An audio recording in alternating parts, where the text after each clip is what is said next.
جس کی بنیاد ظلم پر ہو وہ کبھی باقی نہیں رہ سکتا. صلح کی بنیاد اگر ظلم پر ہو، دو فریقوں میں مصالحہ بھی ظلم کی بنیاد پر ہو، عدل و انصاف کی بنیاد پر نہ ہو، وہ بھی ظلم ہوتا ہے.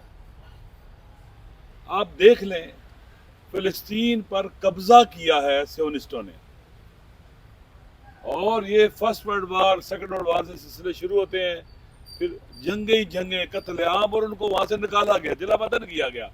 اور آج تک فلسطین کی سرزمین سے جو نکالے ہوئے فلسطینی ہیں ان کو واپس نہیں آنے دیا گیا. ان کا بنیادی حق ہے، ان کی مادر وطن ہے. اور اسرائیل انکروچمنٹ جاری رکھی، اس نے حملے کیے، جنگیں کی، اوپر قبضے کیے. اب جب وہ اپنی مادر وطن کی آزادی کے لیے، اور ان کا حق ہے کہ قابض کے خلاف وہ مسلح جدوجہد بھی کر سکتے ہیں، جیسے کشمیریوں کو حق ہے اپنی مادر وطن کو آزاد کرانے کے لیے سیاسی ہر لحاظ سے جو کوشش بھی کریں وہ لیگلائز، اور یونائیٹڈ نیشن بھی اس کو قبول کرتی ہے، ان کو دہشت گرد نہیں کہتی. فلسطینیوں کا قتل عام ہوا ہے، ان کو جلا وطن کیا گیا ہے، ملینز فلسطینی واپس آج تک نہیں آ سکے. اگر وہاں فلسطینیوں کو واپس لایا جائے باہر سے، اور ریفرینڈم کرایا جائے کہ فلسطین میں جو رہنے والے لوگ ہیں، جو یہودی ہیں، عیسائی ہیں، مسلمان ہیں، کوئی بھی ہیں، یہ فیصلہ کرے فلسطین کی سرزمین کا، یہ ایک جمہوری طریقہ کار بھی ہے اور عادلانہ بھی ہے کہ ان کی زمین ہے، جو باہر سے لوگ لائیں ان کو باہر واپس بھیجو. ابھی بھی لوگ بھاگ رہے ہیں وہاں پر. تو غزہ کے حوالے سے جو ڈونلڈ ٹرمپ نے، جو در حقیقت غزہ کے لوگوں کی جینوسائیڈ میں برابر کا شریک ہے. پہلے اس نے ایک پچھلے دور میں ڈیل آف سینچری کوشش کی اور ناکام ہوئی، ابراہیم اکارڈ ناکام ہوا. یہ 20 نکات کی روشنی میں جو منصوبہ نے آیا، یہ بھی ایک قسم کا ڈیل آف سینچری کو دہرانے کی کوشش کی گئی ہے. فلسطینیوں کا قتل عام ہوا ہے، نسل کشی ہوئی ہے، اور آپ وہاں پر کیا لے کے آ رہے ہیں؟ قاتلوں کو کوئی سزا ہے؟ یہاں تو آپ آزادی کی تحریک کو ختم کرنے جا رہے ہیں. کوئی بندہ بولے ہی نہیں اور اس غصب کے خلاف، لاقانونیت کے خلاف چپ ہو جائے، اور وہاں کے لوگوں کو حق کو ہمیشہ کے لیے ختم کر دیا جائے. لہٰذا قائد اعظم نے کیا کہا تھا، محمد الجناح ہمارے جو بانی ہیں، کہ فلسطین ایک ناجائز ریاست ہے، انلیجیٹیمیٹ ہے، اور ہماری زبان میں ایک حرامی اسٹیٹ ہے جس کا نہ ماں ہے نہ باپ ہے، اس طرح کی ہے. تو اس کو کیسے آپ آتے ہیں جناب والا؟ ابھی ڈونلڈ ٹرمپ کے منہ سے کلمے باہر آئے نہیں اور آپ پہلے سے مان رہے اس کے اوپر.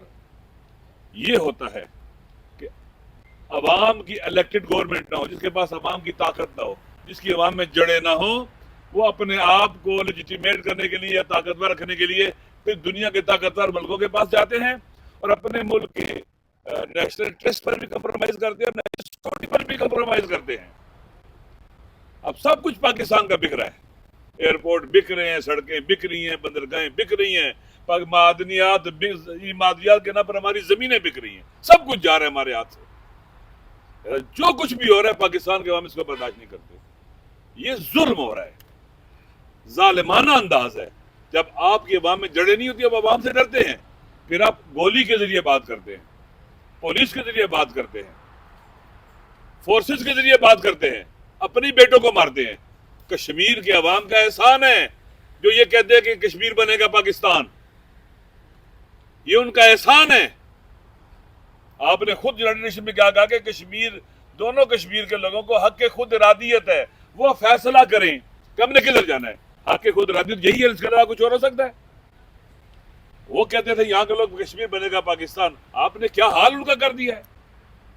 جبر کے ذریعے ان کے الیکٹڈ گورنمنٹ کو آپ نے پڑے اٹھا کے پھینکا. آپ کی تو لگتا ہے عوام کے ساتھ دشمنی ہے، اور عوام کے جینون الیکٹڈ جو نمائندوں سے بھی دشمنی ہے آپ کی. آپ تو اس طرح سے سسٹم کو چلانا چاہتے ہیں جیسے بیڑوں کا اور حیوانوں کا گلا ہوتا ہے، بیڑ بکریوں کا. ایسے پاکستان نہیں چلے گا. اب کشمیر میں جو کچھ ہو رہا ہے، آپ نے بلیک آؤٹ کیا، جیسے 26 نومبر کو اسلام آباد میں کر دیا تھا، انٹرنیٹ بند، روشنی بند، لائٹیں بند. اب مارو ان کو. کیوں مارو؟ یہ بولتے ہیں، یہ اعتراض کرتے ہیں، یہ دیکھتے بھی اور سنتے بھی ہیں، لہذا ان کو مارو. ان سے ان کی بینائی چھین لو، شنوائی چھین لو، گویائی چھین لو، ان کو گنگے اندر بہرے بنا دو، یہ کھڑے نہ ہو سکے. آپ نے جو یہاں اسلام آباد میں کی، اور مارنے کے بعد آپ نے کہا کچھ بھی نہیں ہو، ثابت تو کرو آپ نے کس کو مارا ہے، لے آؤ۔ پارلیمنٹ میں بھی کہہ رہے ہیں، سینٹ میں بھی لے آؤ، کدھر ہے بندے جن کو مارا ہے ہم نے؟ اب جو کشمیر میں کر رہے ہیں، یہیں سے میں کہتا تھا کہ جو بلوچستان میں کرتے ہوں گے ہمیں کیا پتا پھر، اسلام آباد کے حوالے سے جب منکر ہو جاتے ظلم کر کے، قتل کر کے، سر میں گولی مار کے، تو بلوچستان کے حوالے سے ہم کیا کر سکتے ہیں؟ پتا ہے کہ کیا پتہ ہے؟ یہ جھوٹ بولتے ہیں، ہمیں ان کی کسی بات پر اعتماد نہیں ہے، یہ اپنا اعتماد کھوٹ چکے ہیں، عوام کو مانتی نہیں ہے۔ اب یہ کشمیر میں جو ہو رہا ہے کیا پاکستان کے حق میں؟ وہ جو لوگ کہتے تھے کہ کشمیر بنے گا پاکستان کو، آپ گولیوں کے تحفے دے رہے ہو، مار رہے ہو، زندہ رہنے کا حق چھین رہے ہو ان سے۔ اتنا تمہارا اقتدار قیمتی ہے، اتنی تمہاری اقتدار کی بھوک عام ہے، واقعا یہ کوئی بے نسل انسان یہ کر سکتا ہے جس کا تعلق، جس نے واقعا خون کی، جسے گٹی دی گئی ہو، خون پیتے ہیں یہ، جنہیں خون کی گٹی دی گئی ہے، خون کی گٹی بھی ہے انہوں نے، لوٹ مار کرنے والے۔ لہٰذا دوستوں یہ سب ظلم ہو رہا ہے، اس کی مذمت کرتے ہیں۔ باقی جو بھی دوستوں نے کہا اس کی تائید کرتا ہوں۔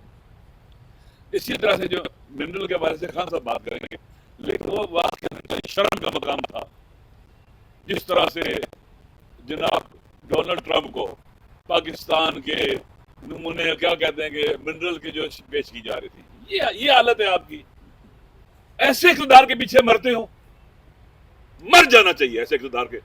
وہاں کی اتنی ذلت، اتنا گھٹیا پن، اتنا ہلکا پن، اتنا اچھا پن، یہ پاکستان کی توہین ہے۔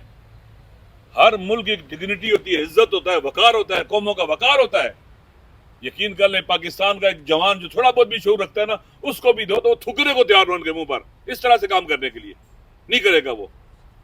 آپ نے اقتدار میں رہنا ہے، عوام کے ساتھ اچھا رویہ اختیار کرو، عوام کے پاس جاؤ۔ عوام، پاکستان کے عوام بہت کریم ہے، لیکن تم اقتدار کہاں سے لینا چاہتے ہو؟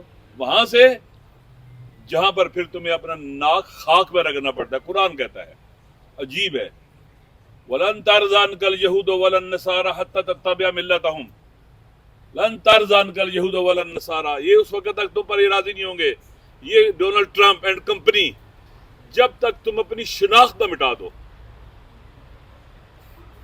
تمہاری شناخت اور ہویت نہ مٹ جائے، اس وقت تک تم سے راضی نہیں ہوں گے۔ کبھی قرآن کہتا ہے کبھی راضی نہیں ہوں گے تم سے یہ تم سارا۔ لہٰذا آپ سمجھتے جھکے تم اور جھکو گے اور جھکو گے اور جھکو گے۔ آپ وہ عامر جو ان کے ساتھ لگے ان کا حال دیکھے کیا ہوا ہے، بعض کو تو انہوں نے خود مارا ہے، ذلیل کیا، رسوا کیا، جیلوں میں ڈالا کر ان کو انہوں نے۔ جب ان کا کام نکلتا ہے نا، ٹشو پیپر نہیں، کبھی دیکھا کسی کو سگریٹ لگاتے ہوئے ماچس کی تیلی کے ساتھ؟ جب سگریٹ لگا دیتے تو تیلی جل رہی ہوتی ہے، نیچے رکھ کے پاؤں مارتے ہیں اس کے اوپر۔ یہ وہ سگریٹ کی تیلی ہیں جن سے وہ اپنی آرزوؤں اور ارمانوں کے جو ہمارے نیشنل انٹرسٹ کے اوپر جو کمپرومائز کرتے ہیں وہ جلاتے ہیں اس کو۔ پھر یہ جس تیلی ہیں ان کے اوپر پاؤں رکھ، جب یہ جل رہے تو پھر پاؤں ڈال دیتے ہیں، اب تمہارا کام نہیں ہے، ختم ہو گیا تمہارا کام، تو ٹیشو پیپر کی طرح ہوتے ہیں۔ لہٰذا پاکستان کے عوام یہ توہین برداشت نہیں کرتے، یہ تحقیر برداشت نہیں کرتے، یہ کام برداشت نہیں کرتے جو تم دکھا رہے دنیا کے سامنے۔ یہ پاکستان ہے ہمارا، یہ 25-26 کروڑ عوام کا ایٹمی ملک اسٹریٹجیکلی عام جگہ پر واقع، یہ پاکستان ہے، یہ بنایا تم نے۔ یہ پاکستان کے عوام کا پاکستان نہیں ہے، ہمارے اسلاف کا پاکستان نہیں ہے۔ پاکستان کے عوام چیخ چیخ کے کہہ رہے ہیں کہ تم چھوٹے ہو، تم اس قابل نہیں ہو کہ تمہارے ساتھ ہمارے حکمران ہونے کا ٹیگ بھی لگے، تمہیں تو کہیں اور ہونا چاہیے تھا۔ اگر تم نے ہی کام کرنے تھے تو بہت سی جگہ جائیے کام کر سکتے ہو۔ پاکستان کا کیسے کہتے ہیں کہ چھوڑو پاکستان کی جان چھوڑو اور جاؤ اپنے یہ کام کرو کہیں اور جا کے۔ انشاءاللہ العزیز یہ کشمیر ہو جائے، کے پی کے ہو جائے، جی بی ہو جائے، وہاں کے عوام سخت ناراض ہے۔ ایس ای ایف سی ہو یا گرین ٹورزم کے نام پر ہو، یہ سب فراڈ ہیں، سب دھوکہ ہیں، سب غیر قانونی ہے، سب غیر آئینی ہے۔ پاکستان کے عوام اس کی مذمت بھی کرتے ہیں اور اس کے مخالف بھی ہیں۔ انشاءاللہ العزیز مجھے امید ہے یہ پاکستان کے عوام بہت بیدار ہے اس وقت۔ اگر بیدار نہ ہوتے نا 26 ترمیم نہیں ہونی تھی، کیونکہ ڈرے ہوئے سہمے ہوئے لوگوں کا کام ہے۔ ابھی 27 ترمیم، اگر یہ ڈرے ہوئے نہ ہوتے نا عمران خان کو جیل میں ایسا نہ ڈالتے اور جیل ایف آئی آر نہ کاٹتے، اگر یہ ڈرے ہوئے نہ ہوتے نا ایسے جناب عدلیہ کا یہ حال نہ کرتے، اس طرح کی ججز نہ لے کے آتے اپنی مرضی کے فیصلے کرنے والے۔ حالانکہ اسلام کہتا ہے، دین کہتا ہے، قرآن کہتا ہے، قرآن و سنت کہتے ہیں جو جج بھی عدل کے مطابق فیصلے نہ کرے، پیسے لے لے، خواہشات نفسانی پر پریشرائز ہو کر ڈکٹیٹ ہو کر فیصلے کا ظلم کرے، وہ اس عدل کی کرسی پر بیٹھنے کے قابل نہیں رہتا. اس کے سارے فیصلے انلیجیٹیمیٹ ہیں اور غلط ہیں جو وہ اس طرح کے فیصلے کر رہے ہیں. انشاءاللہ ایک دن ضرور آئے گا، پاکستان ہمارا بہتری کی طرف جائے گا اور پاکستان خوبصورت ہوگا، گلدستہ بنے گا مختلف عقائدوں کا. واقعا یہاں سے ہم دنیا کی باوقار قوم میں شامل ہوئیں گے. ہم مایوس نہیں ہیں. ہمارے جوان، ہماری قوم، ہمارے لوگ، ہمارے بعض بزرگان جیسے خان صاحب ہیں اور ساتھی جو یہاں بیٹھے ہوئے ہیں، انشاءاللہ العزیز اس پاکستان کی کشتی کو ساحل تک پہنچا کے رہیں گے اور عزت سے جئیں گے، عزت سے مریں گے اور ان کیا اسے کہتے ہیں کہ بہروپیوں سے خود بھی نجات حاصل کریں گے، وطن کی بھی نجات حاصل کریں گے اور جو سیاسی قیدی بے گناہ جیلوں میں پڑے ان سب کو آزاد کریں گے. بہت شکریہ.